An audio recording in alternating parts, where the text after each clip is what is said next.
Halo teman-teman DGI, ketemu lagi dengan saya Olin. Di moderasi kali ini kita diundang nih sama Bapak Efek Sarsono. Terima kasih banyak Pak. Kita boleh hadir di sini di rumah Bapak yang nyaman, yang asri. Di sini kita bisa ngobrol ya Pak ya, santai ya teman-teman DGI di sini. Banyak yang mungkin belum kenal siapa sih Pak Harsono gitu ya, kalau di generasi saya, di generasi mungkin yang pernah Bapak ajar dulu juga pasti kenal ya. Pak Harsono salah satu tokoh seni rupa kita. Kita akan ngobrol tentang masa kecil Pak Harsono, bagaimana passion dan bagaimana kegiatannya juga sampai aktivitasnya dan bagaimana beliau menyikapi atau pandangan beliau dengan kondisi pandemi dan transformasi yang ada di era sekarang ini. Oke, kita simak ya. Oke, Pak Harsono apa kabar? Sehat? Baik, ya, puji Tuhan sehat. Tetap seger ya. Iya. Dari ketemu Pak Harsono nih, saya beberapa tahun yang lalu dan beliau masih tetap fit ya, tetap fresh gitu, dan mungkin karena sekarang ada di Jogja lebih seger ya Pak ya, udara segala ya, nggak kena terlalu hingar-bingar sama macet sumpeknya kota. Iya. Ya, kebetulan studionya juga di pinggiran Jogja, jadi sepi, enak. Nyaman di daerah mana Pak? Kasongan. Oh, Kasongan. Ya. Nanti kapan DGI kalau sana boleh Pak ya? Silakan. Mampir ya, Betul, ke sana. silakan.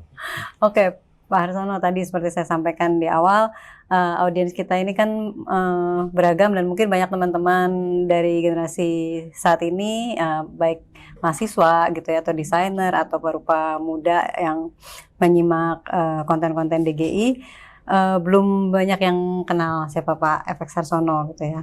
Jadi kita pengen ngobrol-ngobrol, mungkin Bapak bisa di awal nih sharing dulu dari masa kecil Bapak, mungkin ada yang berkesan kenapa tertarik memilih seni rupa, sejak kapan gitu, apa dari SD. Kalau anak desain, kalau saya ngajar suka saya tanya, ya karena dari kecil suka dari SD suka doodling, suka gambar gitu, makanya udahlah saya pengen masuk DKV gitu ya, kalau mahasiswa yang mungkin di angkatan 2000-an ya Pak. Nah kalau Bapak gimana, cerita aja Pak.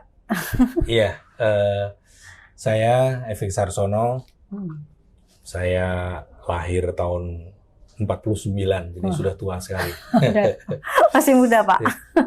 Saya termasuk generasi pertama dari IPGI ya, pada waktu itu IPGI ya, Ikatan Oh Perancang iya, Grafis Bapak Indonesia. termasuk salah satu ya, nanti cerita dikit ya Pak. Iya.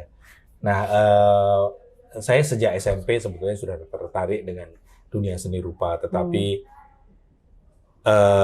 saya tinggal di Blitar, saya lahir di Blitar, saya remaja di Blitar, dan di Blitar pastilah bahwa Blitar kota kecil, jadi nggak ada kegiatan seni rupa atau kita tidak bisa belajar di sanggar, tidak ada sih sanggar, tapi juga ya nggak ini, terus kemudian mencoba untuk belajar, tapi nggak ada, ya komunitasnya nggak ada, suasananya juga nggak ada, ya jadi ya cuma sekadar oret-oret aja. Tapi dari dulu ketertarikan tuh muncul sendiri ya Pak ya? Iya. Walaupun di keluarga nggak ada yang latar belakang Nah, seni ya Pak? Ya, terus ya pernah ikut lomba gambar lah, apa seperti itu. Terus kemudian saya lulus SMA, saya melanjutkan ke perguruan tinggi seni rupa, tapi pada awalnya memang tidak diperbolehkan oleh ibu saya. Jadi pada waktu SMA saya masuk jurusan pasti alam. Pada waktu itu kan IPA gitu ya Pak? Paspal, dulu namanya Paspal, bukan Iya. IPA. Terus kemudian orang tua saya menghendaki saya untuk seperti biasanya lah, bahwa keluarga Tionghoa mereka selalu ingin anaknya itu sekolah di kedokteran, ekonomi atau insinyur, pokoknya seperti itu. Nah, saya sendiri sebenarnya juga tidak terlalu tertarik dengan itu. Kemudian saya mengikuti kehendak orang tua saya mencoba untuk mendaftar di beberapa perguruan tinggi. Ketika saya mendaftar di Jogja, kemudian teman saya mengajak saya untuk jalan-jalan ke ASRI. Pada waktu itu namanya masih Sekolah Tinggi Seni Rupa Indonesia, ASRI. Kemudian, wah, saya tertarik sekali dan saya mencoba mendaftar dan keterima. Pada waktu keterima itu saya bingung, wah ini bagaimana bisa masuk ASRI, karena orang tua saya pasti nggak boleh gitu. Kemudian ternyata di situ juga ada akademi pendidikan teknologi. Oh. Namanya Akademi Pendidikan Teknologi Negeri. Kemudian saya mengambil jurusan pertambangan dan keterima. Oke. Akhirnya saya kuliah 2. Pagi kuliah di ASRI. Supaya orang tua taunya Bapak kuliah sesuai yang diinginkan. Sore saya kuliah di APTN. Tapi di APTN hanya 3 bulan. Oh, nggak tahan ya Pak? Ya. Terus kemudian saya udah memutuskan untuk saya di ASRI aja. Bilang orang tuanya gimana tuh Pak waktu itu? Semester pertama selesai, kemudian saya bilang ke orang tua saya, wah ibu saya juga nggak senang dengan saya masuk di ASRI. Tapi ayah saya bilang ya udahlah terserah kamu gitu ya. Ayah kayak lebih moderat nih Pak. Iya, kemudian ya saya senang gitu, udah saya masuk di ASRI. Kemudian ya dari situlah saya belajar seni rupa, saya jurusan seni lukis. Sampai dengan tahun 74. Pada waktu itu perkuliahan tidak terlalu ketat. Jadi tidak ada batasan waktu.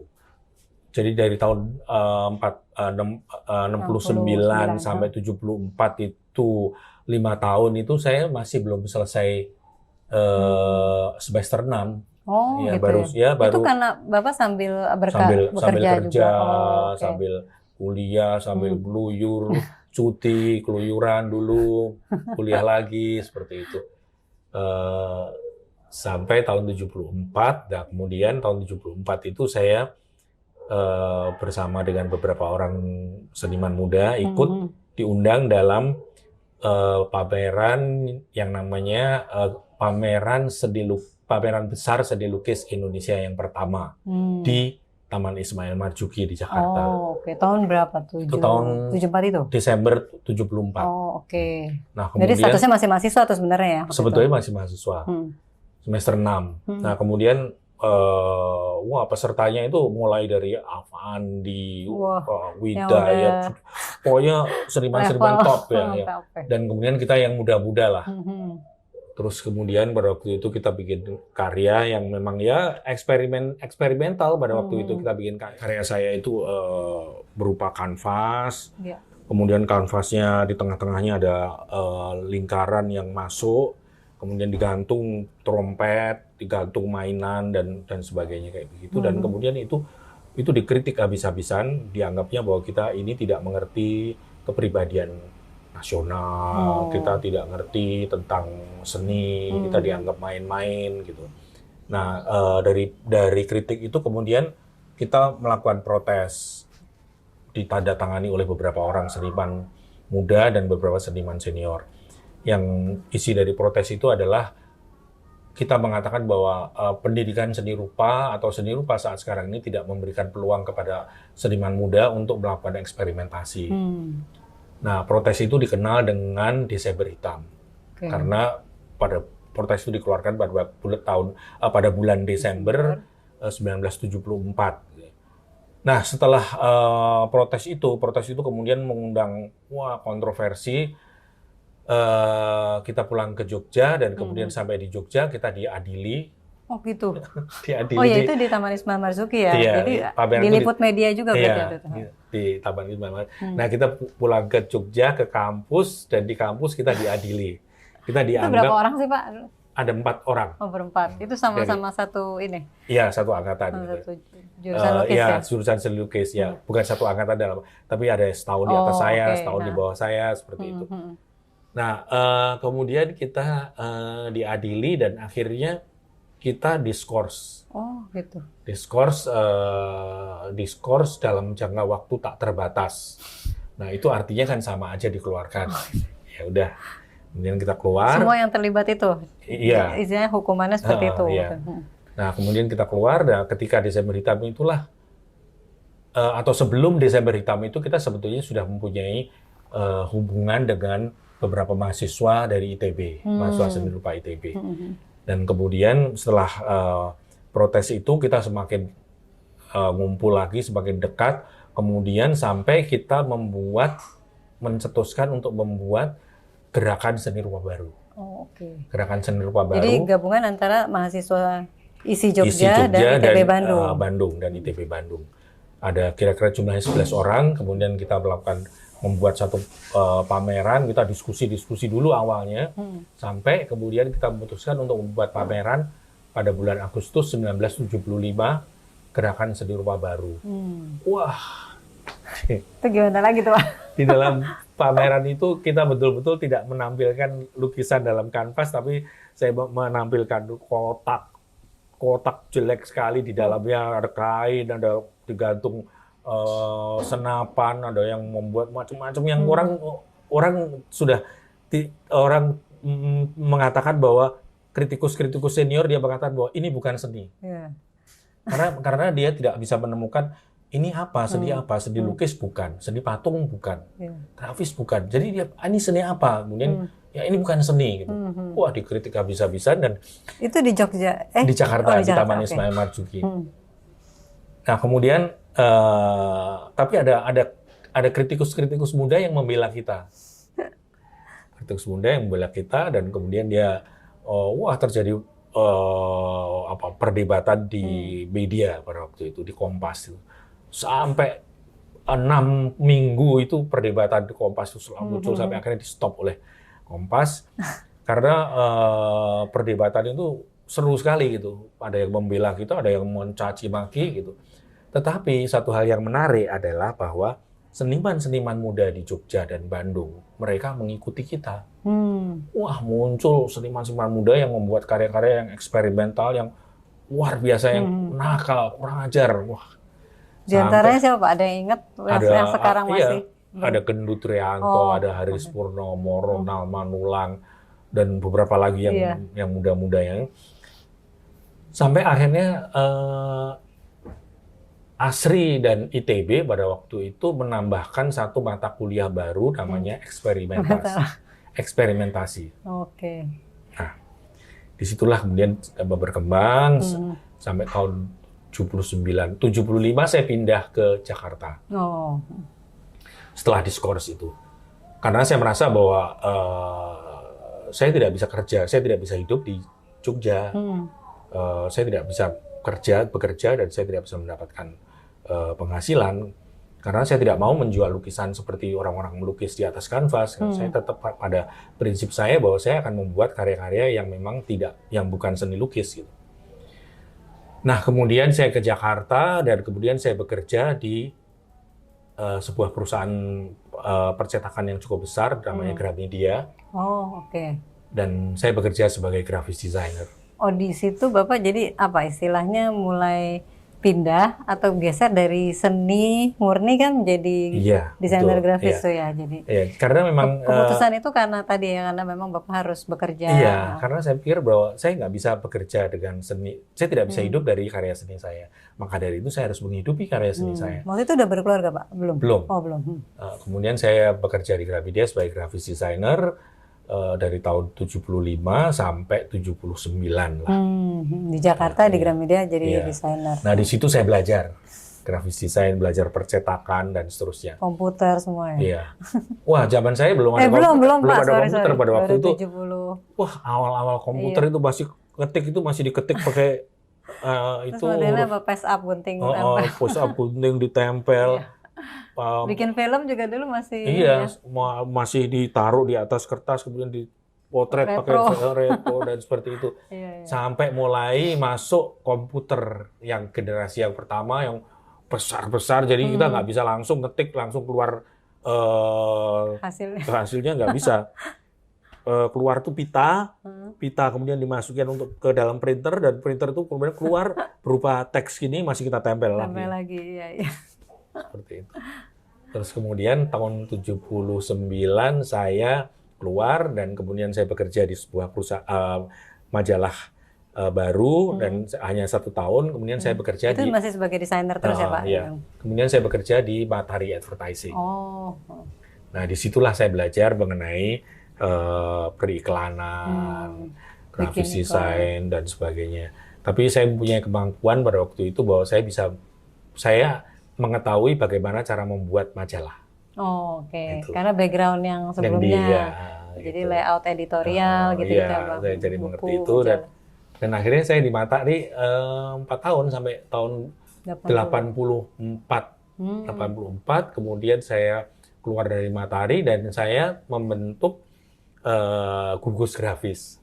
Gugus grafis itu studio. Studio gugus, studio grafis desain. Punya Bapak sendiri, bareng atau sendiri aja? Saya sendiri, saya bersama Gendut. Nah, pada waktu itulah generasi pertama dari studio grafis desain di Indonesia. Di situ ada Hani. Oh, Pak Hani. Dengan Cahyono Abdi, itu mereka membuat Citra Indonesia. Kemudian Gauri Nasution. Kemudian ada Chris. Siapa saya lupa. Itu dan Fortune segala juga baru mulai ya, kalau baru mulai. Ada Wagiono dan seterusnya. Nah, itu adalah generasi pertama dari studio grafis ya. Nah, sebelum Playboy-nya Pak Hermawan ya berarti. Sebelum. Nah, kemudian baru kita Hani dan teman-teman ini kita mendirikan Ikatan Perancang Grafis. Nah, itu kenapa sih Pak? Kalau nggak salah di tulisan di website DGI udah sempat ditulis ya Pak ya, latar belakang IPGI-nya. Tapi mungkin ceritain sedikit itu apa yang men-trigger. Kita merasa bahwa ini para perancang grafis ini harus bersatu memikirkan bagaimana mengembangkan grafis desain di Indonesia ini bukan hanya sebagai keahlian, tetapi juga sampai kepada wacana dan kemudian membentuk suatu lembaga yang bisa melindungi dan mengembangkan ekosistem dari profesi grafis desain ini, karena memang baru pada waktu itu. Dan kita bisa berhubungan dengan lembaga atau grafis desain di Jepang yang kemudian bisa berpameran bersama-sama, mengirimkan poster dan sebagainya, berkarya seperti itu. Dan itulah yang pertama kali saya mengenal dunia grafis desain. Iya, tahun 1980. Tahun 1980 ya, kalau salah ya. Saya lupa ada di web 84, 85-an lah, 86 lah kurang lebih gitu terbentuknya, 86 gitu. Ikatan Perancang Grafis Indonesia bersama Pak Hani dan itu awal dari DGI ya, saya rasa. DGI sih belakangan sih Pak, mungkin lebih ke ADGI ya, Asosiasi Desain Grafis ya kan. Di ADGI saya sudah mulai tidak terlalu aktif. ADGI 80 berapa yang Pak Danton segala gitu. Nah di 90-an. Di studio grafis desain itu saya namanya gugus grafis. Dan kita ya menerima pekerjaan-pekerjaan grafis desain sampai dengan 1998. Nah, pada waktu itu terjadi krisis moneter. 98 sehingga kebetulan sekali bahwa klien-klien saya ini bank dan juga properti, perumahan. Nah, itu kena dampak langsung dari krisis moneter ini, sehingga waduh kalah kabut dan promosi di-cut semua ya. Budget promosi di-cut, di-cut semuanya sampai semua klien saya hilang semua, nggak ada kegiatan. Akhirnya studio grafis desain saya, gugus grafis ya selesai, tutup lah. Kemudian saya freelance sendiri sebagai grafis designer. Tetapi dari tahun 85 saya diminta mengajar oleh Pak Pri. Oh, di ITB? Bukan, di IKJ. Oh ya, IKJ. Pak Pri bilang ke saya begini. Pak Prianto ya? Pak Prianto almarhum. Iya. Kamu bantulah di IKJ, ngajar di IKJ gitu. Ngajar di kafe. Oke, saya mau gitu. Kemudian saya mengajar di IKJ, saya mengajar grafis desain. Ya termasuk Danton itu mahasiswa saya. Oh, mantan mahasiswa Pak Harsono. Danton, Dik Duan, tahun 80-an tuh ya. Ipang, dan beberapa lagi yang termasuk Mice. Oh, Benny and Mice. Benny Mice itu mahasiswa saya semua itu. Jadi sambil punya studio, Bapak juga sambil meluangkan waktu ngajar di IKJ. Gitu. Nah, tetapi saya masih tetap melakukan kegiatan seni rupa. Jadi dari tahun 75 pameran gerakan seni rupa baru yang pertama, bikin karya gitu. Bikin karya tahun 1977, gerakan seni rupa baru yang kedua tahun 1979, gerakan seni rupa baru yang pameran gerakan seni rupa baru yang ketiga, dan kemudian seni rupa baru bubar. Kemudian pameran lagi pada tahun 1986.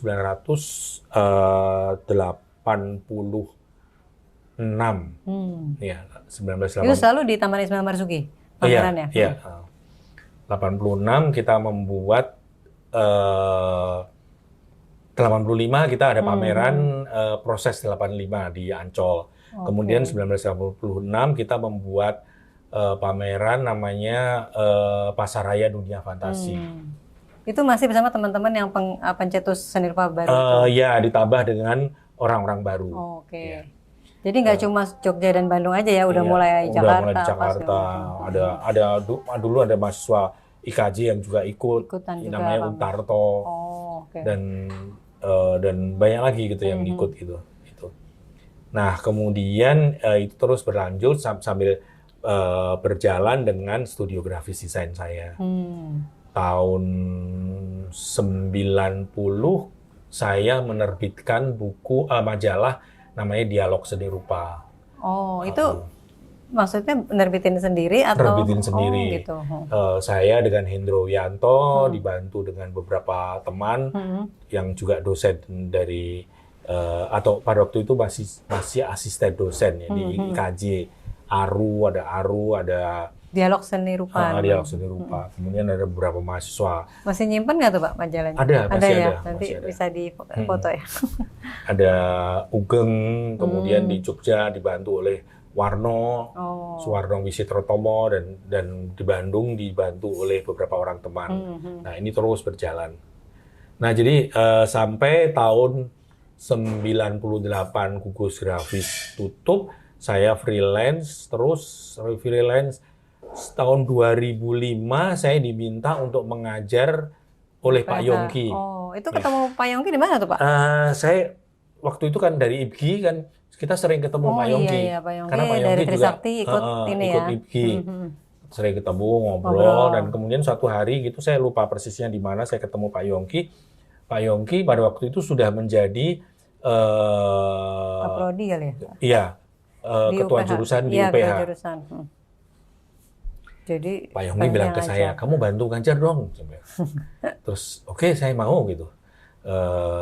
Ini kebetulan kita kekurangan tenaga pengajar untuk estetika. Gitu. Terus saya bilang, oh ya, oke, saya mau mengajar estetika. Nah, kemudian saya mengajar estetika di UPH dari tahun 2005 sampai 2013. Lama juga tahun, ya. Lumayan. Gitu. Nah, itulah. Sama bimbing tugas akhir juga kan Pak? Iya, membimbing tugas akhir gitu. Iya. Ya itu. Dan seingat saya, ya itu saya kan juga mengajari UPH dari 2006 tuh Pak. Waktu itu ya beberapa mahasiswa yang sempat saya ajar, Bapak ajar mungkin ya awal itu yang banyak jadi seniman-seniman muda ya ya kan Pak? Iya. Kemudian itu karena menurut Bapak, kenapa tuh? Saya ngeliat ada satu kecenderungan tuh di generasi angkatan ketemu Bapak, mereka jadi lebih jadi seniman daripada jadi desainer gitu. Iya, memang mereka, tapi mereka tetap menjadi graphic designer, tetapi memang mereka ada semacam ketertarikan di bidang seni rupa, gitu. Seperti misalnya Tonte, Natalia Tonte, kemudian Yaya Sung, kemudian Putu. Terus siapa tadi ada? Iya, Bapak ada sebut juga di beberapa ada Danot. Ada beberapa orang gitu yang mereka itu memang tertarik dalam dunia seni rupa gitu. Nah, pada waktu itu saya memang membimbing tugas akhir mereka gitu. Nah, saya memang melihat bahwa mereka ini memang punya ketertarikan yang cukup kuat dan memang punya kemampuan yang bagus di bidang itu gitu. Nah, kemudian sampai akhirnya mereka rupa-rupanya memutuskan untuk menjadi seniman di dunia seni rupa. Itu sampai sekarang gitu kira-kira. Iya, nah sekarang kalau Bapak ngeliat sendiri sebenarnya keterkaitan ya desain sama seni gitu. Bapak ngelihatnya sebenarnya gimana sih antara seni dan desain gitu ya? Apa memang ya itu nggak masalah sih jadi desainer yang mau berkesenian juga, seniman yang mau jadi desainer juga? Bapak ngeliatnya gimana?